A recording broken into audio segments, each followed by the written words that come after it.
অনেকদিন থেকে ভাবছিলাম একটা জুয়েলারি তৈরি করব, তাই আজকে যেমন ভাবা তেমন কাজ। তাই বসে পড়লাম ইয়ারবাডস আর কয়েকটা জিনিস নিয়ে। আর এই কটা জিনিস কিন্তু আমাদের বাড়িতে সবারই থাকে প্রায়। তার জন্য দেখো এখানে কেমনভাবে আমি তৈরি করছি সেটা তো তোমরা দেখবেই। তার সাথে সাথে বলতেই রাখি যে আমি কিন্তু কোনো জুয়েলারি মেকার নয় বা কোনো রকম কিন্তু হাতের কাজও শিখি না। আমি জাস্ট ইউটিউবে কয়েকটা ভিডিও স্ক্রল করতে করতে সবার দেখি, তাই নিজের থেকেও কিছু আইডিয়া দিয়ে এইগুলো করতে বসে পড়েছি। তাই ভাবলাম চলো তোমাদের সাথে একটু শেয়ার করে দিই। আর দেখতেই পাচ্ছ আজকের থিমটা না আমি গায়ে হলুদের জন্য রেখেছিলাম। জানি এটা আমি পরবো না, কিন্তু তবুও ভাবলাম নিজের জন্য একটু নিজের কিছু তৈরি করা যাক। কখনো যদি ইচ্ছা হয় নিজের হাতের তৈরি জিনিস পরতেও পারি। আর এখানে সুন্দর করে কড়িটাকেও বসিয়ে দিলাম। এই জিনিসগুলো কিন্তু সবার কাছেই থাকে।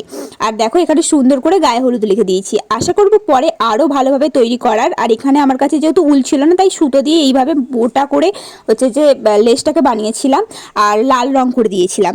তোমরাই বলো প্রথমবার ট্রাই করা জুয়েলারি আমার কেমন হয়েছে। বাই।